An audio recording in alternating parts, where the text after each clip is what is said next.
Like करिए, subscribe करिए, bell icon दबाना बिल्कुल मत भूलिए। लूंगी और हम बात करेंगे जरा हिंदुस्तान पाकिस्तान की। तो एक ओलंपिक चल रहा है आपके यहाँ, जिसे कहा जाता है चेस ओलंपिक है। उस पे पाकिस्तान ने ऑब्जेक्शन किया है कि आप लोगों ने उसमें जो मशाल होती है या कुछ टॉर्च होती है उसको आपने जम्मू कश्मीर से भी शायद गुजारा है। इस पे आप क्या कहेंगे कि ये ऑब्जेक्शन सही है या आप समझते हैं कि आपका राइट है, आप लोग कश्मीर में जो है इस किस्म की एक्टिविटीज कर सकते हैं? आरजू जी, मुझे ऐसा लगता है कि पाकिस्तान का पूरा हक है ऑब्जेक्ट करने का। पाकिस्तान खुद मुख्तार मुल्क है, तो हम तो पाकिस्तान को ऐसा नहीं बोल सकते कि साहब आप नहीं करो, ऐसा आप नहीं करेंगे। तो वी कैनॉट टेल पाकिस्तान, तो पाकिस्तान का पूरा हक है।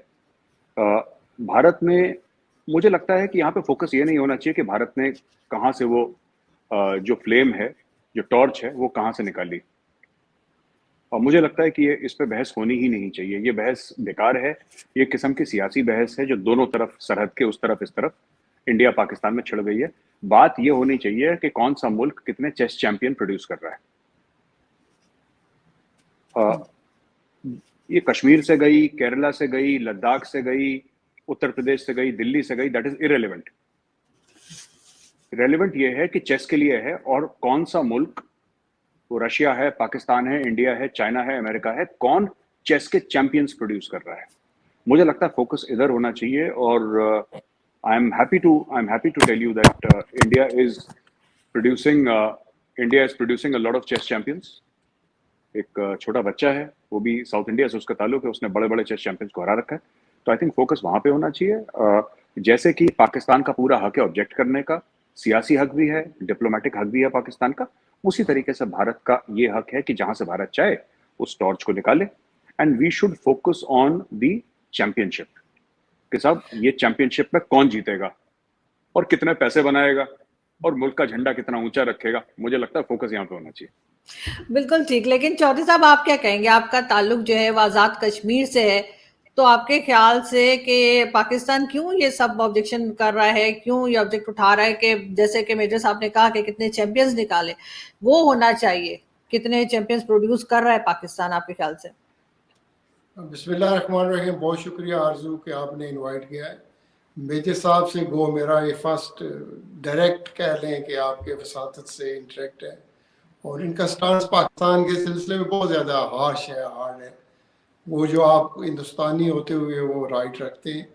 हकीकत ये है कि जैसे आपने मुझे इंट्रोड्यूस किया है कि मेरी बैकग्राउंड कश्मीर से है, और देख लें कि एक वो खिता या एक वो रीजन या एक वो मुल्क जो आज से 250 साल या 200 साल पहले कितने अमन से, कितने शांति से सबके सब मज़हब थे जो हिंदुस्तान में वो इकट्ठे रह रहे थे। फिर आप देख लें कि वो क्या चीज़ हुई कि ये मुल्क दो बन गए। चले जब दो मुल्क बन गए उसके बाद नफ़रत के बीज किस तरह इन दोनों नेशंस में जो है वो बोए गए, और वो नफ़रत आज तक आ रही है। और बुनियादी वजह यह है कि नफ़रत तभी की जा सकती है, होती है, जब कोई चीज़ इनजस्ट हो। अगर आप हिंदुस्तान और पाकिस्तान की क्रिएशन है, ज़ाहिर है हिंदुस्तान बहुत बड़ा मुल्क था, जब वो बन गए उसके जिस जिस बेस पे, जिस रिपोर्ट पे वो बना था, तो हकीकतन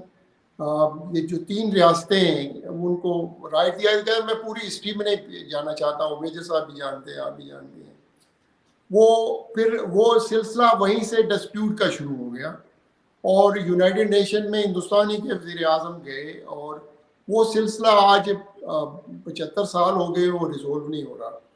और मेरे ख्याल में कि ये दोनों मुल्क की जो सियासी क़यादत है, इनको ये देखना चाहिए, सोचना चाहिए कि नफ़रतें उसी सूरत में ख़त्म हो सकती हैं कि अगर आप वो इनजस्टिस जो हुआ है, वो जो राइट कश्मीरियों को हिंदुस्तान ने दिया था यूनाइटेड नेशन के थ्रू, वट एवर वो होना चाहिए। और ये दोनों जो मुल्क हैं, पाकिस्तान हो गया, हिंदुस्तान हो गया, इनका कल्चर काफ़ी हद तक से में मजहबी लिहाज से ये मुख्तलिफ हैं, और उसी आमनी में, उसी उसलूबी के साथ मेरे ख्याल में हमारा हमदरफ्त होना चाहिए। कश्मीर का मसला रिजोल्व करें, उसके बाद कोई डिस्प्यूट नहीं है इन दोनों मुल्कों में। मैं ये नहीं कह रहा कि सुजेस्ट कर रहा, वट एवर मेन कश्मीर जब तक रिजोल्व नहीं होगा ये नफरत ख़त्म नहीं होगी। अब ज़ाहिर है मेजर साहब का अपना मौक़िफ़ होगा, वो उनकी अपनी सोच है। मैं ना इनकी सोच ना मेरी सोच इम्प्लीमेंट हो सकती है जब तक ये सिस्टम है, जो जिस सिस्टम के तहत दुनिया रह रही है, जिस सिस्टम के तहत हिंदुस्तान की हुकूमत है, पाकिस्तान की है, ये दोनों हुकूमतें करीब नहीं आएंगे। जहाँ तक इंसान, जहाँ तक लोग हैं, पब्लिक है, चाहे वो हिंदुस्तानी है चाहे पाकिस्तानी है, मेरे नहीं ख्याल में वो उस कदर एक दूसरे से नफरत करते हैं। नहीं, आप ठीक कह रहे हैं, लेकिन अगर मेजर साहब मैं आपकी तरफ आऊं और आपसे पूछूं कि जब नवाज शरीफ साहब की गवर्नमेंट थी, पहले भी तो मोदी जी जो है वो पाकिस्तान आए भी थे और काफी लग रहा था कि कुछ बेहतरी आएगी। ऐसी क्या बात हुई, क्योंकि चौधरी साहब का ताल्लुक इमरान खान साहब की पार्टी से है, कि इमरान खान साहब लगा पसंद नहीं आए, मोदी जी फोन भी नहीं उठाते, बात भी नहीं करते, और हालांकि जाते जाते इमरान खान ने फिर एक बार आपकी फॉरेन पॉलिसी की तारीफ कर दी, मगर उससे पहले वो सिर्फ नेगेटिव बात करते रहे। ऐसे इस किस्म के टर्म्स क्यों हुए इमरान खान के आते ही?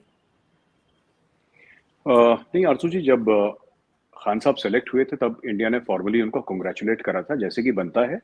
और पाकिस्तान एक खुद मुख्तार मुल्क है और जाहिर सी बात है जब भी कोई पाकिस्तान का प्रधानमंत्री बनेगा तो उनको कंग्रेचुलेट करना पूरी दुनिया के मुल्कों को चाहिए। भारत ने भी करा। जब 370-35 से हटाया, और जाहिर सी बात है पाकिस्तान के कुछ ऑब्जेक्शंस थे। भारत में ये मानना है कि पाकिस्तान को हक है अपने ऑब्जेक्शन पर इनको डिप्लोमेटिकली, एक डिप्लोमेटिक तरीके से, एक सियासी तरीके से जाहिर करना चाहिए था।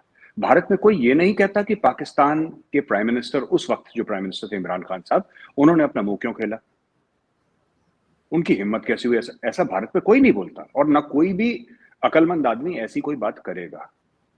Because as I said, Pakistan is a sovereign country and Imran Khan साहब at that time was the Prime Minister of Pakistan. उनकी जैसे मर्जी वैसा वो स्टांस ले सकते हैं, जैसा उनके पार्लियामेंट अप्रूव करे। खान साहब खुद सोचें, because when he became prime minister, पाकिस्तानियों ने तो बनाया ना प्राइम मिनिस्टर, तो जो पाकिस्तानी सोचते हैं वो खान साहब ने बोला, वो वहां तक बात ठीक है। हिंदुस्तान में मैं बताता हूँ, मोदी जी के बारे में मैं जानता नहीं इस मामले में, लेकिन हिंदुस्तान में इसके बड़ी ये चीज हुई कि जातियात पे जो उतर आए खान साहब, और पर्सनल गाली गलौच जिसको कहते हैं, और उस लेवल पे जरूरी नहीं है कि कोई गंदी बात करे, कोई भद्दी बात करे तभी गाली मानी जाती है। When you are talking prime minister to prime minister, जब खान साहब ने शुरू करा था ट्विटर पे करना, उस समय खान साहब सिटिंग प्राइम मिनिस्टर थे पाकिस्तान के। और पाकिस्तान छोटा मुल्क बिल्कुल भी नहीं है, किसी को ऐसा लगे छोटा मुल्क है, छोटा मुल्क बिल्कुल भी नहीं है। और पाकिस्तान का अपना एक वेट है, 6th और 7th लार्जेस्ट पॉपुलेशन है वर्ल्ड की पाकिस्तान की, है ना। तो इतने बड़े मुल्क का प्रधानमंत्री, वजीर आजम, एक दूसरे मुल्क के प्रधानमंत्री वजीर आजम के बारे में ऐसी बात बोले, और लगातार बोले, हर रोज बोले, राइट। तो ये लोगों को पसंद नहीं है। आप जाते यूनाइटेड नेशंस में, यूनाइटेड नेशंस में एक तहरीक चलाते हैं, वर्ल्ड बॉडीज से बात करते हैं कि भारत, हमें ऐसा लगता है कि भारत ने गलत करा है, और आपका पूरा हक होता है बोलने का। मतलब मैं चौधरी साहब से यहाँ पे डिसएग्री कर सकता हूँ, मैं ये कह सकता हूं कि चौधरी साहब मैं आपसे इस बात पे इत्तेफाक नहीं रखता, मुझे लगता है आप गलत बोल रहे हैं, लेकिन मैं चौधरी साहब को ये तो नहीं बोल सकता कि आपका हक नहीं है बोलने का, आप अपना मुंह बंद रखें। This I can not tell him. Similarly between nations, मुझे ऐसा लगता है कि जो जातियात की बात हो गई, जैसे मैं आपको उदाहरण देता हूं, एक फर्ज कीजिए कि जैसे खान साहब ने ये बोला था कि छोटे लोग हैं जो बड़ी कुर्सियों में बैठे हुए हैं, है ना। फिर हिंदू रिलीजन के बारे में उन्होंने बात करी, जो कि किसी की मजहब में, मैं इस्लाम के बारे में कोई गलत बात करूं, ये गलत है, दिस इज रॉन्ग, मुझे नहीं करनी चाहिए। इस्लाम में जो भी हो, मतलब कि आपके नबी साहब हो, आपके कुरान शरीफ हो, आपके अल्लाह हो, उनकी इज्जत करना मेरा फर्ज है, that is my duty. Similarly we also expect that Pakistan से जब भी कोई बात करे, अब वो हिंदुत्व है क्या? Hindutva is the Sanskrit word for Hinduism. आपने तो एक ही झटके में ये बोल दिया कि सारे हिंदू खराब हैं, आपने बोला हिंदुत्व खराब है, आपने उसको फाशिज्म से, नाजिज्म से जोड़ दिया। इसको लेके भारत में काफी खटास हो गई। तो आपने एक बात देखी होगी आरजू जी, कि भारत से किसी ने रिस्पॉन्ड नहीं करा इस पे, नोबडी रिस्पॉन्डेड। और जब खान साहब ने तारीफ भी करी फॉरेन पॉलिसी की, जबरदस्त फॉरेन पॉलिसी है खान साहब, मैं खुद खान साहब के बयान सुन चुका हूं कई बार कि भारत ने S-400 भी लिया, तेल भी लिया, लेकिन अमेरिका के क्वाड में भी ये सब, जब उन्होंने तारीफ भी करी भारत की पॉलिसी की, तब भी भारत की तरफ से कोई बयान नहीं आया। जब उन्होंने बुरी बात बोली भारत के लिए, भारत के प्राइम मिनिस्टर के लिए, तब भारत ने रिस्पॉन्ड नहीं करा। जब अच्छी बात बोली तब भारत ने रिस्पॉन्ड नहीं करा, क्योंकि फायदा नहीं रिस्पॉन्ड करने का इस तरीके से कि जातियात पे मैं क्या बोलूं, मैं इस चीज में क्यों पढ़ना हमें। तो ये भारत का मौक़िफ़ है। मैं आपको यही बात बताना चाह रहा था कि ये जो बात है ना, जो खट्टी बात कहाँ पे पड़ी। ये मामला इतना खराब नहीं था खान साहब और मोदी जी के बीच में, शुरू में खराब नहीं था। ये और देखिए जो 370-35 से जो खान साहब ने बोला, खान साहब ने नहीं भी बोला, पीटीआई के कुछ मेंबरान हैं या एस्टैब्लिशमेंट है ये बोला कि मोदी जी ने ये कर दिया और हमें पता नहीं लगा, अचानक उन्होंने कर दिया, हमें सरप्राइज। ऐसा कोई सरप्राइज नहीं दिया आरजू जी। आप उनके जो इलेक्शन मैनिफेस्टो है भाजपा का, आप पिछले 50 साल से देख लें उनका, ये जब से भाजपा बनी है 30-35-40 साल जब से बनी है, आप उनका इलेक्शन मैनिफेस्टो देख लीजिए। हर समय तो लिखते आ रहे हैं कि हम 370-35 से हटाएंगे। मोदी जी ने पूरी रैली के सामने प्रॉमिस कराया कि अगर उनके पास क्या था कि उनके पास इंटेंट था हर समय 370-35 से हटाने का, वो ख्वाहिश थी दिल में, लेकिन वो काबिलियत नहीं थी। काबिलियत इसलिए नहीं थी क्योंकि इनके पास नंबर्स नहीं थे पार्लियामेंट में। आप समझ रहे मेरी बात? तो अभी जो इनकी ख्वाहिश। Thank you for watching. Please don't forget to like, share and subscribe.